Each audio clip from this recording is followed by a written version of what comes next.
The widespread significance of gene duplication in genomic evolution. Darwin's quotation on reuse of repeated elements.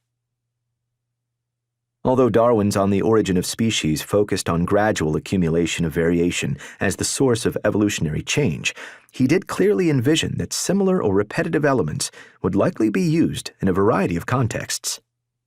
Darwin mentioned parts of organisms that are many times repeated, and went on to point out that it is quite probable that natural selection, during a long continued course of modification, should have seized on a certain number of the primordially similar elements, many times repeated, and have adapted them to the most diverse purposes. So, just how important is gene duplication for an updated evolutionary theory? Let's take a closer look at the evolutionary history, extraordinary capabilities, and organizing power of several examples. Today, several relatively new empirical techniques are routinely combined to track the fates of duplicated genes. For several reasons, duplicated genes represent some of the most compelling illustrations of EEP. When genes are duplicated, they make it possible for one or more new copies to diverge and evolve potentially useful functions while retaining the original structure and functions of a conserved copy. The new copies already have the features that have proven to be useful in the original. The DNA sequences that have already proven useful are instantly available.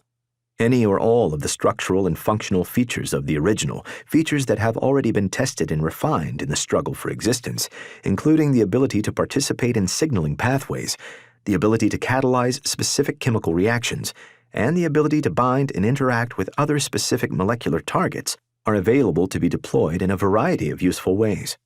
Sometimes the protein structure will be conserved, while the flanking regulatory sequences will diverge. This makes it possible for specific copies of the gene to be expressed in different contexts during development or in particular circumstances during the life of the individual. Sometimes slight modifications in the shape of the protein copy, which can easily arise as a result of small changes in the DNA sequence, will allow it to fit to other reactants, substrates, and modify them enzymatically.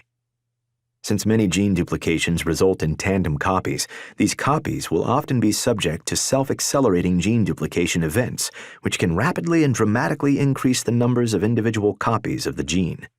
This can rapidly give rise to multi-gene families, which have the potential to acquire new and useful functions, either individually or as groups. This helps to explain why duplicated genes are often members of multi-gene families that carry out diverse functions that were not possible with individual genes. The widespread significance of gene duplication. In 1967, Susumu Ono pointed out that, when the scope is broadened to consider the evolution of vertebrates as a whole, allelic mutations of already existing genes cannot possibly account for all the genetic changes that occurred during 300 million years. Gene duplication now emerges as the single most important factor in evolution. Is it really true that gene duplication has become the single most important factor in the evolution of the vertebrates?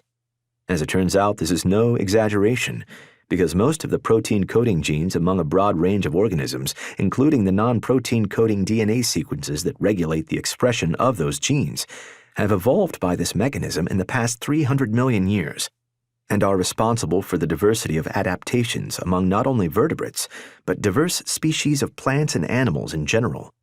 We now know that the frequency at which entire functional genes are duplicated is similar to the rate of point mutations. The history and significance of gene duplication theory. As John Taylor and Jeroen Jass revealed in their fascinating 2004 review, the history of scientific ideas concerning gene duplication has several surprises in store. One is that published reports of gene duplication extend as far back as 1911. Large-scale duplications of large segments of plant chromosomes containing many genes, as well as duplications of entire chromosomes and even entire genomes, led to a number of early discoveries by plant cytologists. Such large-scale duplication events are relatively frequent in plant evolution.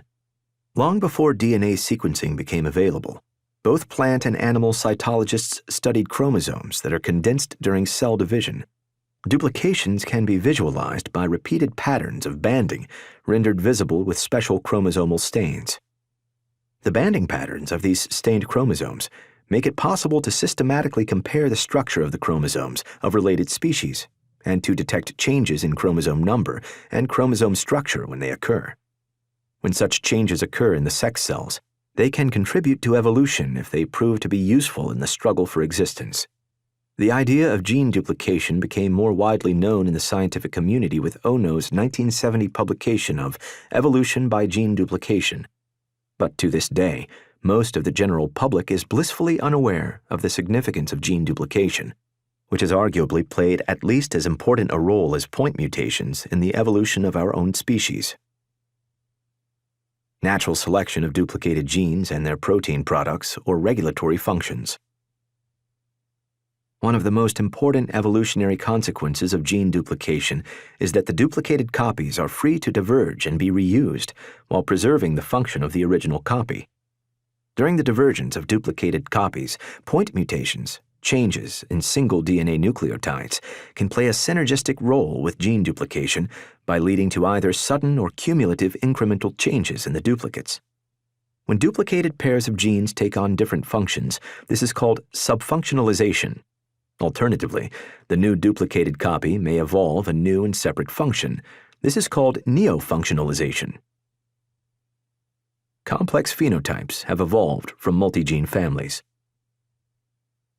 Gene duplication plays a major role in the emergence of higher levels of organization via EEP and natural selection.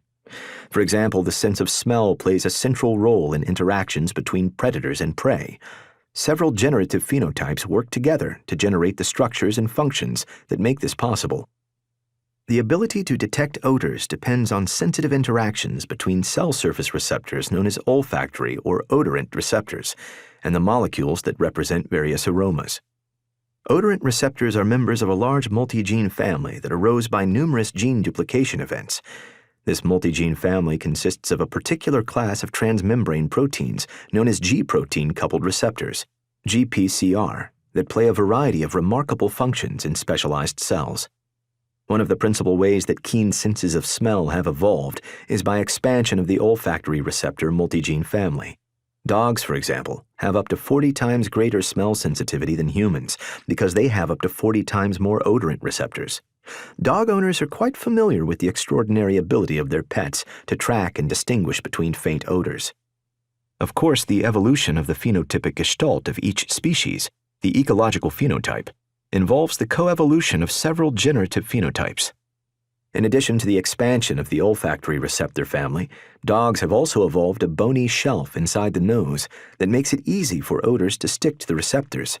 Unlike the human brain, in which vision plays a dominant role because of the highly developed visual cortex, the sense of smell plays a dominant role in the dog brain because it has evolved a more highly developed olfactory cortex.